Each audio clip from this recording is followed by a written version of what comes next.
تمام سننے والوں کو میری طرف سے سلام، نمسکار، آداب۔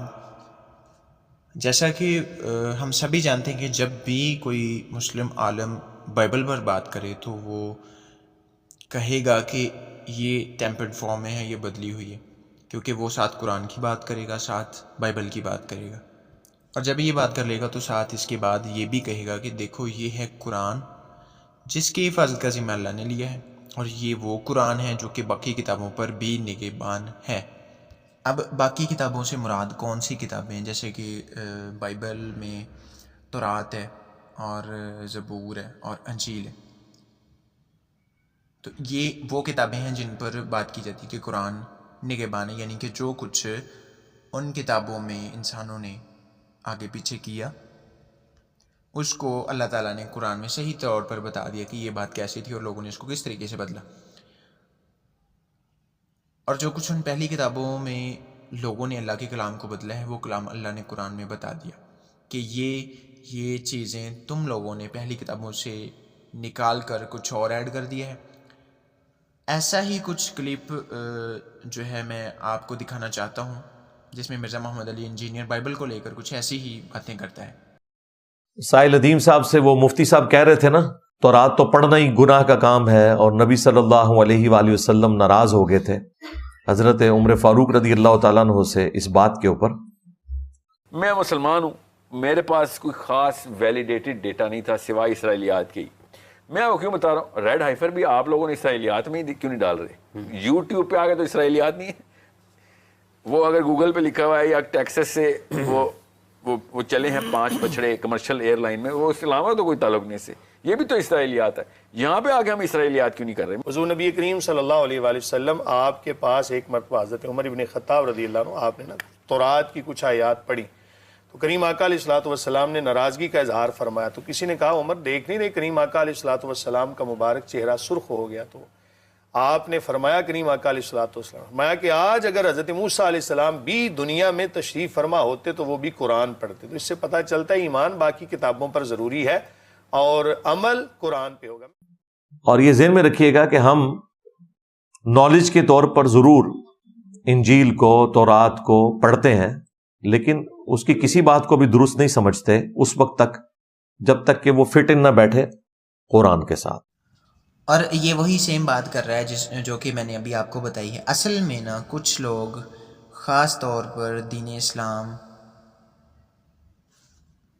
کو ماننے والے، اور یعنی کہ جیسا کہ مرزا محمد علی انجینئر، اس طرح کے اور بھی ہیں، طارق مسعود ہے، ذاکر نائک ہے، ایک اور آج کل ساحل ادیم ہے، پھر اس طرح کے اور چھوٹے موٹے کئی ایک آدھ جو ہیں، لیکن میں ان کو کہتا ہوں کہ یہ پڑھے لکھے جاہل موجود ہیں جو کہ اس بات کو دہراتے ہیں اور اپنے ہی الفاظ میں بائبل کو جو ہے وہ کہتے ہیں کہ یہ جو ہے یہ تو بدلی ہوئی ہے، اور پھر اس میں سے ہی باتیں نکال کر اپنے عقیدے جو ہیں ان کو بھی سچ کرنے کی کوشش کرتے ہیں کہ ان کے عقیدے کسی طریقے سے سچ ہو جائیں جو کہ ان کو لگے اور لوگوں کو بتایا جائے کہ دیکھو یہ تو پہلی کتاب، جیسا کہ اس کلپ میں بھی آگے آپ سنیں گے نا اس کو آنورڈ، تو اس میں بھی مرزا انجینئر کہتا ہے کہ دیکھو یہ ٹیمپرڈ فارم ہے، پھر بھی اس میں پروفٹ کی پروفیسی بھی موجود ہے، اس میں وہ باتیں بھی موجود ہیں جو کہ پہلے ہو چکی ہیں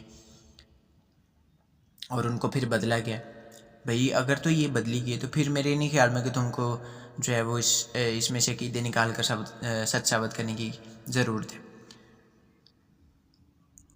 اہل اسلام اور دین کے عالموں، اگر یہ بات میں اپنے پورے جو ہے وہ سوکھ سے کر رہا ہوں کہ اہل اسلام اور دین کے عالموں تم پر واجب ہے کہ تم اپنے عقیدے قرآن سے ثابت کرو۔ سب سے پہلے یہ ہے کہ تم اپنے عقیدے قرآن سے ثابت کرو، کیونکہ سب سے پہلے پریورٹی یہی ہے، سب سے پہلا معیار یہی ہے کہ اگر کوئی سوال کیا جاتا ہے تو اس کو پہلے قرآن سے ثابت کیا جائے اور اس کے بعد کسی اور کتاب کی طرف جو ہے وہ رجوع کی جائے، کیونکہ اگر تو وہ قرآن مجید سے ثابت ہو جائیں تو اس کے بعد اچھا اہل اسلام اور دین کے عالموں پر، جیسے میں نے پہلے کہا کہ یہ واجب ہے، کیونکہ 100% ان پر واجب اس لیے ہے کہ وہ اپنے عقیدے قرآن سے ثابت کریں، کیونکہ کتاب قرآن ہے، اللہ کا کلام قرآن ہے، مسلمانوں کے مطابق آخری کتاب جو ہے وہ قرآن ہے۔ اللہ کا کلام قرآن ہے، اس کی حفاظت کا ذمہ مسلمانوں کے عقیدے کے مطابق، قرآن کے مطابق نہیں، صرف مسلمانوں کے عقیدوں کے مطابق قرآن کی حفاظت کا ذمہ اللہ نے لیا ہوا ہے۔ تو پھر ضروری ہے کہ اس سے جو ہے وہ عقیدے ثابت کیے جائیں، اور تم پر واجب ہے کہ تم نے جو عقیدے گھڑے ہوئے ہیں نہ کہ ان کو حدیثوں اور مولویوں اور ان کتابوں کو جن کا اسلام سے کوئی تعلق ہے ہی نہیں سے ثابت کرنے کی بجائے قرآن سے ثابت کرو، کیونکہ تم مسلمان ہو، تمہاری کتاب جو ہے وہ قرآن ہے۔ اب اگر کوئی غیر مسیحی میں ایک مثال دیتا ہوں آپ کو، سیدھی سی مثال ہے کہ اگر کوئی مسیحی یا کوئی ہندو لگا لیں، چلیں ہندو آگے کسی مسلم سے یہ پوچھے کہ جو تم مانتے ہو وہ قرآن سے دکھاؤ، تو وہ مسلمان یہ کہے کہ دیکھو جو ہم مانتے ہیں ہم قرآن کو ہیں، اور قرآن کو دکھانے کی بجائے وہ بھاگا جائے حدیثوں کی طرف اور کہے کہ دیکھو یہ ہے، یہاں پر لکھا ہوا ہے، اور یہ مسلمان اس ہندو کے ہاتھ میں قرآن کی بجائے حدیث کی کتاب پکڑا دے اور اس کو کہے کہ دیکھو اس میں سارا کچھ لکھا ہوا ہے۔ بھائی جانتے تم قرآن کو، کتاب تمہاری قرآن ہے، معجزہ قرآن ہے، اللہ کا کلام قرآن ہے، نبی پر قرآن اترا، اور حوالے تم حدیثوں کے دو، یہ کہاں کا لاجک ہے اور یہ کس طرح کا لاجک ہے؟ بھئی جو چیز تم کہتے ہو کہ ہمارے عقیدے جو ہیں وہ اسلامک ہیں، قرآنک ہیں، تو بھئی پھر قرآن سے دکھاؤ۔ تم پر 100% یہ واجب ہے کہ تم اپنے عقیدے قرآن مجید سے ثابت کرو، نہ کہ حدیثوں سے، ٹھیک ہے؟ بات قرآن کی ہو اور حوالے حدیثوں سے نکال کر دو، یہ تم کس دین کی بات کر رہے ہو؟ دین اسلام کی؟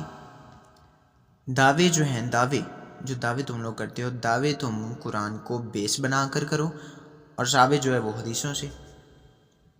یہ کسی طرح کا کوئی تک بنتا ہے، کوئی لاجک، کوئی بندہ جو علم رکھتا ہے، کوئی عقل والا بندہ اگر منطقی طور پر بھی مجھے بتا دے کہ یہ چیز، میں ایک جو ہے وہ بائبل کو بنیاد بنا کر، یا میں ہندوؤں کی کسی کتاب کو بنیاد بنا کر اس سے بات کروں اور میں حوالے دکھاؤں کسی اور کتاب سے، تو وہاں پر کیا میرے دعوے کی کوئی اہمیت رہ جائے گی؟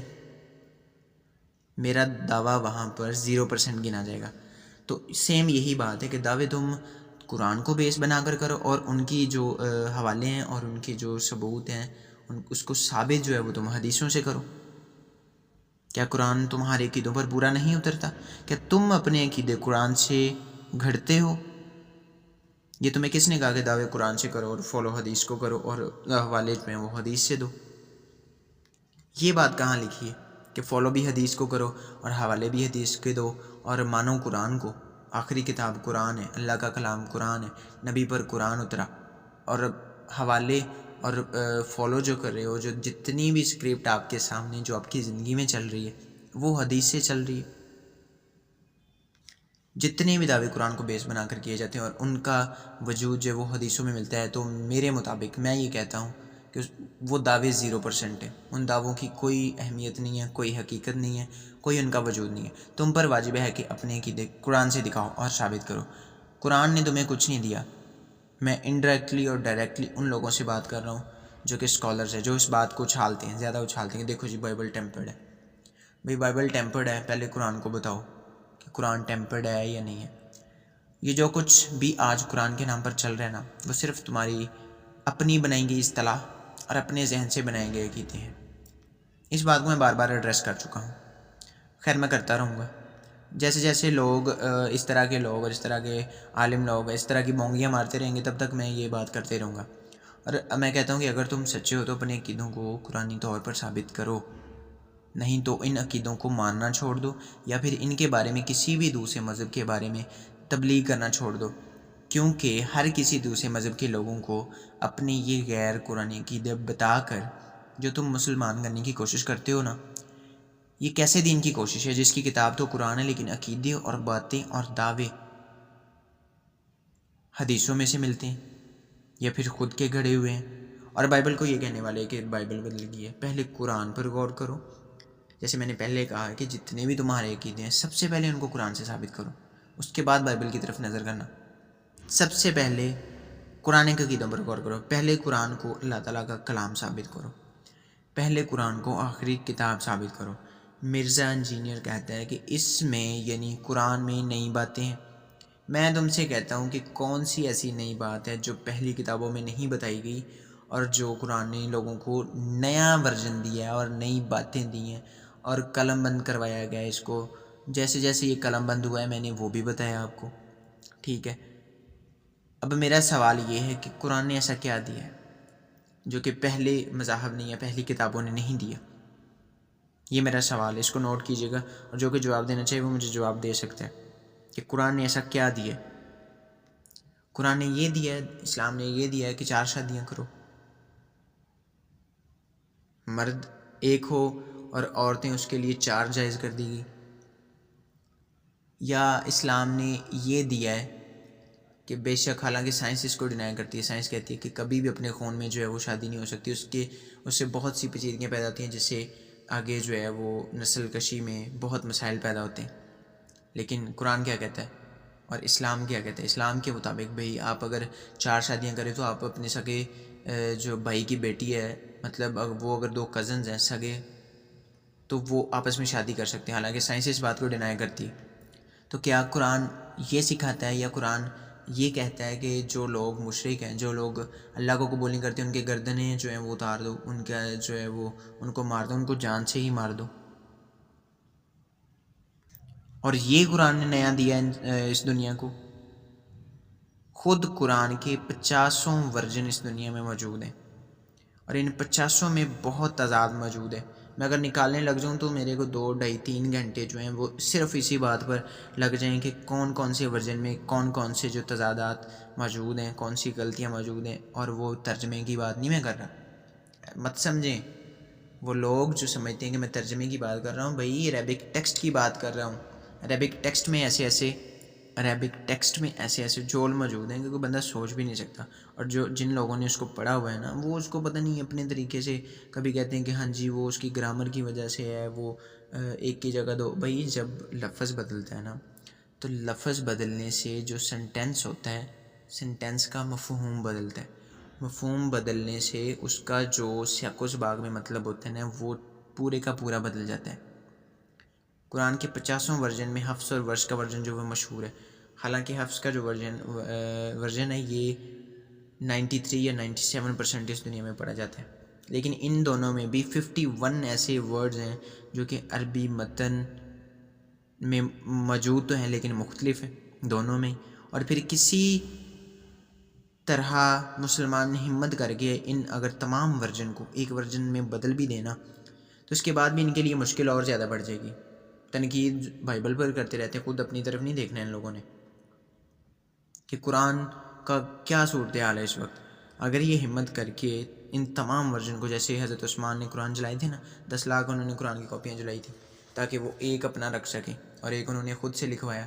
وہ نہ نبی کے زمانے کا, نہ ان قرا کے زمانے کا جو کہ جنگوں میں شہید ہو گئے, جن کو نبی نے پاس بٹھا کر ان کو سکھایا, وہ لکھتے تھے وہی کو. نہ وہ پہلے خلیفہ, نہ وہ دوسرے خلیفہ, وہ تیسرے خلیفہ. انہوں نے آ کر کیا کیا, 10 لاکھ قرآن کی کاپیاں جلوا دی.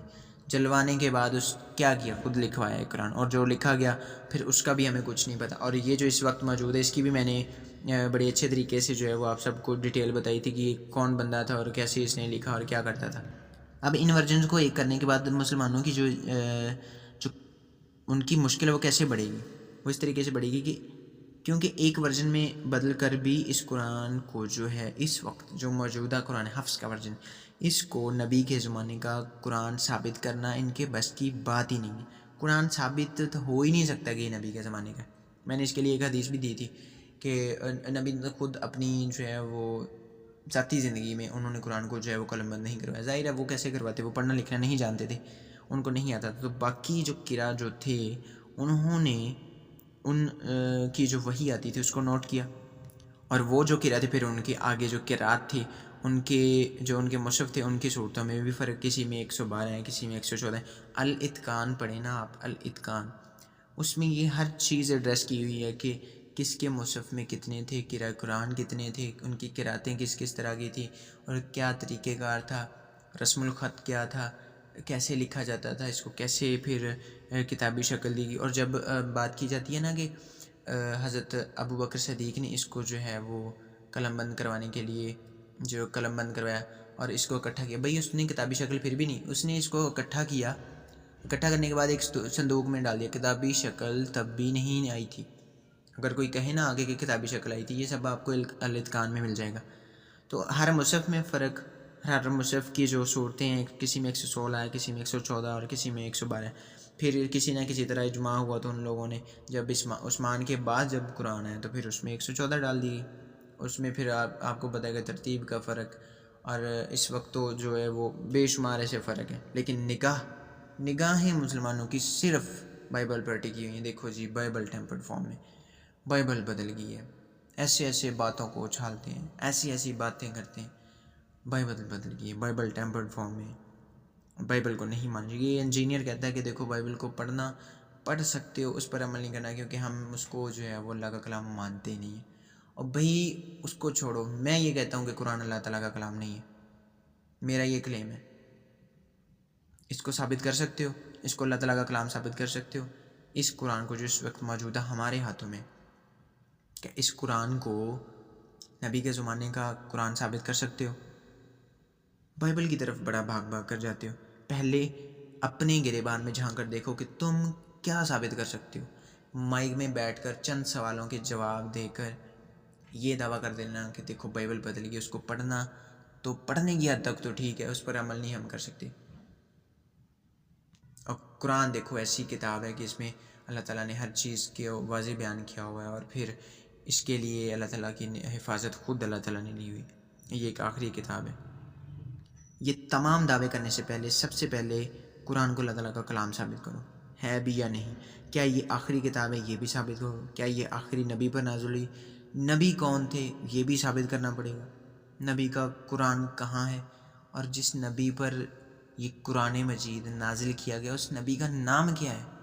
یہ بھی ثابت کرنا پڑے گا. اور جو قرآن نبی پر نازل ہوا وہ بھی ثابت کرنا پڑے گا. یہ تمام چیزیں میرے بھائیوں سب سے پہلے ثابت کرنی پڑیں گی. اس کے بعد جو ہے وہ کسی اور کتاب پر نگاہ ہوگی، اور اس پر ہم دیکھیں گے کہ اس میں کیا ہے اور کیا نہیں ہے. سب سے پہلے قرآن کو ثابت کرو، اللہ کا کلام ثابت کرو، آخری کتاب ثابت کرو، اور پھر اس میں مجھے وہ چیزیں جو ہے وہ دکھاؤ کہ بھئی اس نے کیا نیا دیا ہے. اللہ تعالیٰ نے کون سی نئی چیز اس میں ڈال دی ہے جو کہ پہلی امتوں کو نہیں پتہ تھا، جو کہ قرآن کے بغیر کسی کو نہیں پتہ چل سکا. اور ایک بڑی ہی من گھڑنت اور بڑی ہی عجیب اور غریب سٹوری جو ہے وہ اسکولوں میں بچوں کو بتائی جاتی ہے. حالانکہ وہ بچے ہیں، بچوں کا ذہن ہے.